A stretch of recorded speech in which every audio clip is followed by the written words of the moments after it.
Salut, j'espère que tu vas bien, bonne année, hein, déjà, commençons par le commencement. J'espère que tu as bien fixé tes objectifs pour 2021. Pour ma part c'est fait, hein. Si tu veux tu pourras les retrouver sur mon Instagram. À la base je voulais te faire une vidéo sur toutes les bases du street workout, mais c'était beaucoup trop long. Du coup je me suis dit que j'allais plutôt décomposer tout ça. Qui dit musculation au poids de corps, dit forcément pompe, ou push-up en anglais. Hein. D'ailleurs on dit plus comme ça hein, dans le milieu, parce que on est dans le milieu. Et oui, on veut tous développer nos pectoraux pour remplir un peu le t-shirt. Donc là, je vais parler aux grands débutants qui cherchent à avoir déjà leur première pompe. Et ensuite, à ceux qui sont un peu plus avancés et qui cherchent soit à augmenter leur nombre de reps, soit à prendre un peu de volume. Ce qui est bien, et je dirais même exceptionnel d'ailleurs, hein, parce que c'est quand même pas mal, c'est que les pompes, ça engage pas que les pecs. Non, moi je crois qu'il faut que vous arrêtiez d'essayer de dire des trucs. On va pouvoir notamment travailler les triceps, les épaules et les avant-bras. Tout ça, comme tu t'en doutes, ça va varier en fonction de ta position. Alors comment faire ta première pompe? Déjà le mouvement de base. Parce qu'il y en a beaucoup qui pensent savoir faire alors que... non. Hein. Alors déjà tu vas vouloir partir en position allongée sur le sol. Jusque là je pense que tout le monde est d'accord. Le but, tu t'en doutes, ça va être de soulever ton bout de gras jusqu'à avoir les bras tendus et le buste au-dessus de tes mains. Pour faire des pompes, des vraies, hein, parce que va falloir garder le corps droit. Et tu feras en sorte de ne pas avoir les fessiers trop en avant ou trop en arrière. Tu feras en sorte de garder les omoplates neutres. Hein. À la limite, un peu plus ressorti.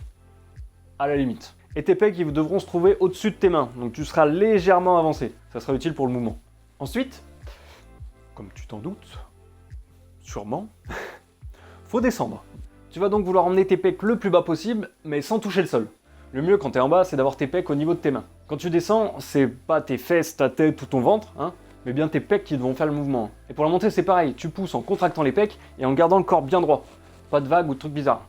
Et pense bien à garder les coudes le long du corps, hein. Ça sera beaucoup plus efficace. Bon, tu vas me dire que tu sais peut-être déjà tout ça, alors on enchaîne. Si tu n'arrives pas encore à faire une pompe, c'est que de toute évidence, t'as pas assez de force dans ton corps pour soulever ton propre poids. T'as donc deux solutions.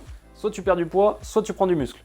On n'est pas là pour parler nutrition, hein, donc on va se concentrer sur tes muscles. Je suis sûr d'une chose. T'arrives peut-être pas encore à monter, mais c'est sûr et certain que tu sais descendre. Oui, c'est plus facile de tomber que de se relever.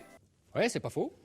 On va donc se concentrer sur la base de la base, les négatifs. Moi quand vous faites ça, ça me fout une angoisse. Les négatifs, c'est simplement faire que la descente d'un mouvement, mais le plus lentement possible. Donc tu te retiens en fait. En fonction de là où t'en es, tu pourrais faire 4 séries de 1 répétition en négatif, hein, puis avec le temps, passer à 2, 3, 4, etc., etc. Ça va vraiment dépendre de toi. Imaginons que sur tes 3 premières séries en négatif, tu vas être lent, tu vas être bien, mais sur la dernière, bam, tu tombes comme une pierre.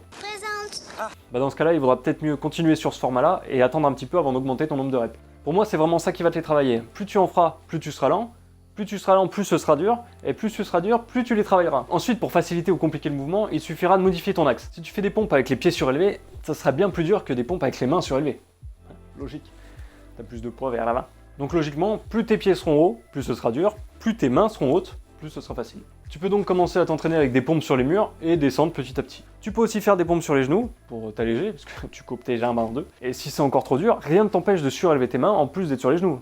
Sinon, si tu as un peu de matériel, hein, avec les élastiques, tu peux les fixer un peu où tu veux, comme tu peux, surtout, hein, et t'aider pour t'alléger en faisant tes pompes. Si tu débutes vraiment, comme ton avancée va être très rapide et que tu vas créer beaucoup de muscles assez rapidement, tu peux travailler ça 3 fois par semaine, il n'y a aucun problème.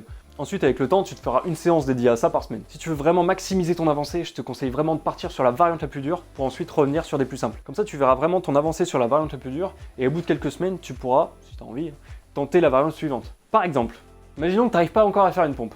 Bon, tu peux faire 4 séries de 1, 2 ou 3 répétitions en négative, en fonction de là où tu en es. Ensuite, tu pourrais enchaîner avec 4 séries de 5 répétitions sur les genoux, par exemple. Ensuite, 3 séries de 10 répétitions à la barre haute ou sur un mur. Tu vois, le truc, c'est toujours partir sur la variante la plus dure pour revenir sur des plus simples tout en augmentant le nombre de reps. Comme je te l'ai dit en début de vidéo, les pompes, ça peut aussi travailler les épaules, les avant-bras et les triceps. Par exemple, si tu décides d'exagérer ton avancée en penchant ton buste vers l'avant, t'engageras immédiatement les épaules et les avant-bras. Si au contraire, tu recules ton buste et que tu décides de descendre les avant-bras, là, c'est immédiatement les triceps que tu ressentiras. Si maintenant tu as envie d'isoler tes triceps mais que c'est encore trop dur sur le sol, rien ne t'empêche, t'as compris le principe, de surélever tes mains pour faciliter le mouvement. Personnellement, quand j'ai commencé, je le faisais contre le mur et au fil des mois, tu vas acquérir la force nécessaire pour le faire de plus en plus bas. Maintenant, si tu souhaites te focaliser sur tes épaules et tes avant-bras, sache qu'à partir d'un certain angle, vers l'avant du coup, c'est tes épaules qui feront tout le travail. Tu pourrais travailler ça en isométrie en te penchant vers l'avant et après, avec le temps, tu pourras te pencher de plus en plus en avant et ça sera de plus en plus dur. Tu peux aussi t'entraîner à faire des pike push-up. Là, pour faciliter ou compliquer le mouvement, il te suffira d'avancer ou de reculer tes jambes. Je te précise que le mouvement de base travaille l'ensemble, mais c'est l'inclinaison qui fera toute la différence. Bon, maintenant avec tout ça, tu sais faire plusieurs pompes et tu cherches à augmenter ton nombre de reps ou prendre un peu de volume. Là, il y a plusieurs options qui s'offrent à toi. Pour augmenter la difficulté, tu peux varier les exercices avec les archery push-ups, les pompes diamants ou les pompes à une main. Il y en a plein après. Pour prendre du volume, tu pourras te rajouter du poids, avec un gilet lesté par exemple, ou des élastiques. Mais oublie pas d'être progressif là-dessus, parce que tu risques de te blesser. Alors attention, tu prendras un peu de volume certes, mais si ton objectif est vraiment fixé là-dessus, tu ferais mieux d'aller à la salle et de soulever de la fonte. Bon, je t'avoue qu'en ce moment, c'est compliqué, hein. Mais on a bon espoir, hein. Ça va le faire un jour. Tu peux commencer à préparer le terrain. La dernière méthode qui est pour moi la plus efficace pour progresser, c'est de faire du tempo. Je m'explique. Au lieu d'enchaîner tes pompes comme un bourrin et d'utiliser le ressort et de tricher, tu vas les effectuer sur 4 temps. A, B, C et D. Tout ça, c'est des valeurs de temps. Donc A, c'est le temps de descente, B, c'est le temps de pause en bas, C, c'est le temps de la remontée, et D, c'est le temps de pause en haut. À toi de jouer avec ça pour t'améliorer. Personnellement, je conseillerais un petit 1, 2, 1, 0. Donc si tu as bien suivi, 1 seconde pour descendre, donc c'est une descente normale en fait, 2 secondes d'arrêt en bas, 1 seconde pour remonter, pareil, une remontée classique, et aucun temps d'arrêt en haut. Essaie et dis-moi en commentaire ce que t'en as pensé. Pour moi, il n'y a rien de plus efficace. Bon, tout ça c'est bien beau, mais avant de finir, on a encore un problème. Maintenant, tu as toutes les clés en main pour avoir ta première pompe et augmenter ton nombre de reps. Mais ton pec, il se compose de plusieurs parties. Et pour développer telle ou telle partie, je t'ai fait un petit schéma qui t'expliquera, en fonction du positionnement de tes mains plus ou moins serrées et de ton corps plus ou moins surélevé, quelle partie sera travaillée par rapport à une autre. Donc je te le mets là et je te laisse faire une capture d'écran pour le récupérer. C'est cadeau, c'est gratuit, c'est pour moi.